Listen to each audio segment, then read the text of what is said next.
What's up, guys? A ton of you have been asking me to review GRUVN paddles, and I'm here to finally talk about the 16H. GRUVN is a newer company on the market that has come out with a lot of different shaped raw carbon fiber surfaces at a cheaper $159 price tag compared to the competitors on the market. The GRUVN 16H is a 16mm polymer core paddle with a raw carbon fiber surface. It features a huge 5.875-inch handle length and a very thick 4.5-inch octagon grip circumference. If you take the overgrip off, unfortunately the top and bottom portions of the grip are exposed polymer, which is always a cheap out option in my opinion. In the video, what you see appears to be covered, but it's only covered by a thin, papery fabric, so it's very easy to feel the polymer. I really wish companies would stop doing this because it just doesn't feel good. Imagine a tennis racket if you were to buy one and you had some exposed material on the top and bottom. Like, it can't cost that much to put a little plate or something to cover it. In fact, the Electrum Model E, they didn't used to do this, but I just got a new one recently, and there's a thin, like, plastic piece or whatever over the polymer, and it feels significantly more solid. So companies should either start doing that or just figure out something entirely different, because we all deserve better than exposed polymer on a paddle. Overall, I really like the handle on the 16H, and it would have been near perfect if they could have completely covered that polymer. But anyways, it's also an elongated paddle and weighs in at 7.9 ounces on average. While this paddle is on the lighter side, being 7.9 ounces, in my swing weight machine, I got 120, which definitely puts it on the heavier side of paddles to swing. I initially felt like the paddle was relatively headlight, but after prolonged play sessions, I noticed my wrist becoming much more tired than it usually is. This is likely due to the long handle and the weight being further away from your hand. Over time, it will start to feel heavier. I felt like my hand speed was mostly fine. It was just after longer sessions I noticed myself having a harder time keeping up in those hand exchanges. So if you have weaker wrists, be warned that the swing weight of this may not be ideal for you. I didn't notice anything negative about the sweet spot of this paddle. It felt how I would expect for most paddles with this surface. So I would say it's about an average sweet spot when compared to most of the other raw carbon fiber paddles on the market.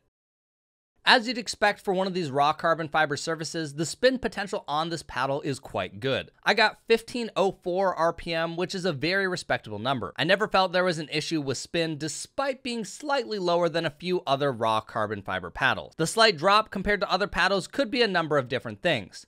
What I have found recently is that paddles coming from the same factory will have slightly varying grit amounts. It could be the swing weight, it could be the shape, the balance, and so on. All you really need to know is that the spin is very acceptable on the 16H. I felt like this paddle leaned more towards control. While I do think you can generate solid power from the whip you get on the longer handle, it's still similar to most other 16mm raw carbon fiber faced paddles.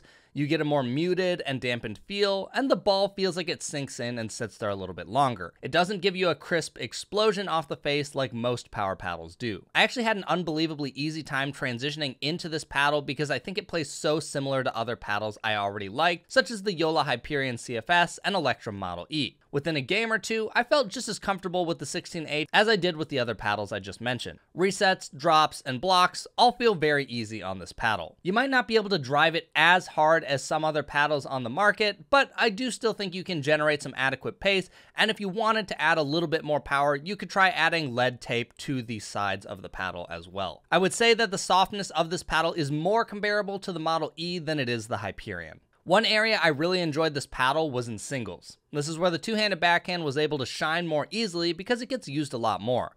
I felt like I could generate great pace for passing shots, but while the power isn't off the charts, I felt like it was very acceptable and was a lot of fun to use for singles. If you guys are enjoying this video so far and have found it valuable, you can use my affiliate links down in the description to pick one of these paddles up. It'll take you to my friends over at Just Paddles.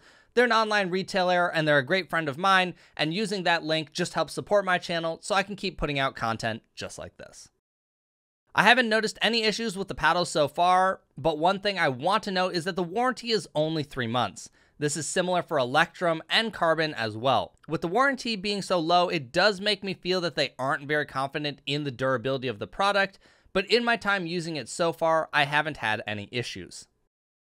So would I recommend this paddle? I think it's a pretty easy yes, to be honest. At $159, it's cheaper than almost all of the raw carbon fiber surfaces, and it's also one of the very few paddles on the market with this surface that also features a very long handle. Most long handles are somewhere around 5.5 inches, so going up to 5.875 inches really gives you a bit more to play with, and there's very few paddles on the market that go that high to begin with. I think this easily competes with Electrum, Engage, and Yola at a cheaper price point.